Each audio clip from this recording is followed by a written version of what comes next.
आप जानते हैं कि हम खला यानी स्पेस के बारे में ज़्यादा जानते हैं, लेकिन समंदर के बारे में बहुत कम।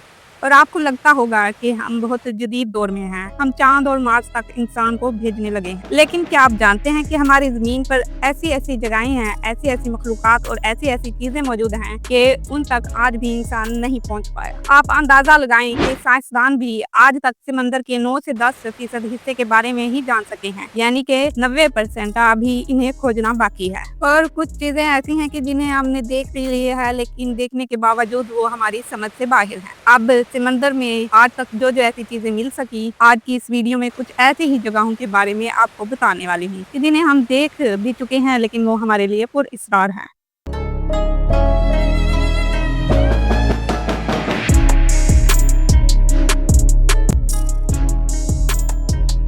अस्सलाम वालेकुम नाज़रीन, फैक्चुअल फैक्ट की वीडियो में खुशामदीद। Please like share subscribe the channel and watch the video till then. तो चले शुरू करते हैं। मिल्की सी फेनोमिना यानी कि दूधिया समंदर। दूध की शक्ल के समंदर के बारे में शायद आपने इससे पहले नहीं सुना होगा। इस समंदर का एक खास हिस्सा है जो 23 जुलाई सन 1854 में सुबह के वक्त नजर आया था, जब एक अमेरिकी समुद्री जहाज साउथ वेस्ट से इंडोनेशिया की तरफ रवाना हो रहा। लेकिन उस समुद्री शिप पर सवार लोगों ने एक पुरअसरार चीज नोट की। उन्होंने देखा कि समंदर की सतह यानी कि जो सरफेस है वो बिल्कुल दूधिया यानी कि सफेद हो चुकी है, और इसके बाद ये चमकता हुआ समंदर कई बार देखा जा चुका है, और ये नॉर्थ वेस्ट इंडियन ओशन में ज्यादा देखा जा चुका है। समंदर का ये टुकड़ा रात के वक्त बहुत ज्यादा चमकता हुआ दिखता है। इतना ज्यादा चमकता है कि आप अंदाजा लगाएं कि इनको रात के वक्त सैटेलाइट डेटा से भी देखा जा सकता है। अब काफी सालों से समुद्री सफर करने वाले लोग जब समंदर के इस हिस्से के बारे में बात करते थे तो काफी लोगों को इस बात पर यकीन नहीं होता था, और लोगों को यकीन तब हुआ जब 2006 में सैटेलाइट डेटा से इसकी तस्वीर जारी हुई, और फिर कई साल बाद तजर्बात से ये बात मालूम हुई कि ये चमक एक किस्म के बैक्टीरिया की वजह से है। ये एक ऐसा बैक्टीरिया है जो रोशनी पैदा करता है, और ये बैक्टीरिया गल जाने वाली मछलियों की सतह और समुद्री जानवरों की आंतों में मौजूद होता है। ये बैक्टीरिया बहुत कम पाए जाते हैं और होते भी मीठे पानी में। इस बारे में साइंसदानों को जो बात आज तक समझ में नहीं आई वो ये है कि ये बैक्टीरिया इतनी बड़ी तादाद में कैसे और क्यों जमा होते हैं, जिन्हें खला यानी स्पेस से भी देखा जा सकता है।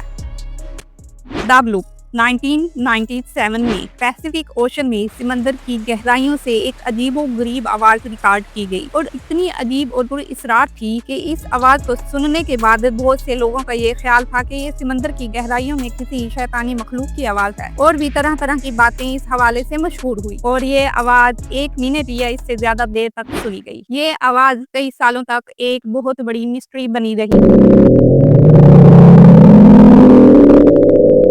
हर शख्स ये जानना चाहता था कि ये आवाज किस चीज की थी। हालांकि उसके बाद भी बहुत कोशिश की गई कि समंदर की गहराइयों से दोबारा इस तरह की कोई आवाज रिकॉर्ड कर ली जाए, लेकिन इस तरह की आवाज दोबारा सुनने को नहीं मिली। हालांकि 2005 में रिसर्चर ने इस हवाले से ये ऐलान भी किया कि वो आवाज बर्फ के ज़लज़ले की वजह से आई, यानी जब आइस ग्लेशियर टूटता है तो इनसे एक भारी आवाज सुनती है, और ये भी वही आवाज थी जो समंदर की गहराइयों में सुनाई दी। लेकिन अब भी इस हवाले से के मुख्तलिफ थ्योरीज कायम है, और लोगों का सवाल यही रहता है कि अगर वो आवाज ग्लेशियर टूटने की थी तो उसके बाद भी कई दफा ग्लेशियर टूट चुके हैं, तो फिर दोबारा वैसी आवाज क्यों रिकॉर्ड नहीं की जा सकी। बरमुदा ट्रायंगल ये एक ऐसा नाम है जो जमानों से मशहूर है, और यूट्यूब पर, सोशल मीडिया पर और जगह जगह इस हवाले पर बहुत ज्यादा खौफ पाया जाता है। दरअसल ये मुकाम इस हवाले से मशहूर है कि यहाँ पर हवाई जहाज और बहरी जहाज कई बार गायब हो चुके हैं। लेकिन यहाँ पर एक चीज आपको वाजिया कर दूं कि समंदर के कुछ हिस्से वाकई पुरअसरार हैं, लेकिन कुछ इतना तड़का मिसाला लगाया जाता है कि इसे बंदा हजम ही नहीं कर पाता। समंदर के इस हिस्से में माजी में जहाज डूबे जरूर और कई जहाज गायब हुए। ये बात भी सच है कि यहाँ पर समंदर के बाकी हिस्सों से ज्यादा हादसात हुए, लेकिन अब इसका ये मतलब नहीं कि यहाँ पर कोई जा ही नहीं सकता, बल्कि आपको ये बताऊं कि यहाँ पर हर वक्त समुद्री जहाजों का सफर जारी रहता है। अब हादसात यहाँ पर ज्यादा होने की वजूहत ये हैं। पहली वजह तो ये है कि समंदर के बाकी हिस्सों के मुकाबले में यहाँ पर मौसम थोड़ा खराब रहता है, जिससे समुद्री तूफान भी यहाँ पर ज्यादा बनते हैं। अब इसका ये मतलब नहीं कि साल के 365 दिन यहाँ मौसम खराब ही रहता है, लेकिन जाहिर है कि जब ट्रैफिक ज्यादा होगी और ऐसे में तूफान आ जाए तो हादसात तो होंगे। इसके अलावा यहाँ पर एक और चीज है, इस टुकड़े में जमीन की गहराई में मीथेन गैस मौजूद है, और ऐसा बहुत कमतर होता है, लेकिन मीथेन गैस के फटने से भी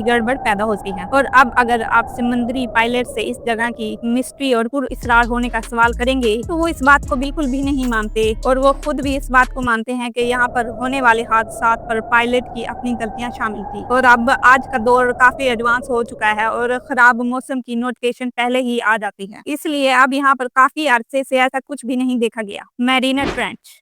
मैरीना ट्रेंच को समंदर का गहरा तरीन हिस्सा समझा जाता है। आप अंदाजा लगाएं कि ये इतना गहरा है कि माउंट एवरेस्ट, जो दुनिया का सबसे बड़ा पहाड़ है, अगर इस पहाड़ को समंदर में डिबो दिया जाए तो वो पहाड़ भी बाहर से सिर्फ 5.5 मील का ही दिखेगा। और समंदर के इस हिस्से में आज तक सिर्फ 3 लोग जा सके हैं, लेकिन ये काफी खौफनाक है क्योंकि इसकी गहराई इतनी ज्यादा है कि आपको कड़क धूप में भी इसकी गहराई पर जाने में अंधेरा ही मिलेगा। और यहाँ पर अजीबोगरीब मखलूकात मिलने का भी इम्कान है, जिसके बारे में साइंसदानों को अब तक कोई इल्म नहीं है। एक तहकीक से ये भी मालूम हुआ है कि समुद्री पानी की एक बहुत बड़ी मिकदार जमीन के तकरीबन 400 मील नीचे मौजूद है। अब इस हवाले से मजीद रिसर्चेस बाकी हैं, लेकिन इम्कान ये है कि समुद्री पानी हमारी जमीन के ऊपर मौजूद पानी से भी ज्यादा गहरा हो सकता है। और अगर ये सारा पानी भी बाहर आ गया तो हमारी ये जमीन सिर्फ पानी का एक गोला दिखाई देगी और जमीन पर कोई भी खुश्क जगह आपको नहीं मिलेगी। और ये एक सच है कि समंदर एक बहुत बड़ी मिस्ट्री है कि जिसे खोजने में भी शायद हमें सदियां लग जाएं।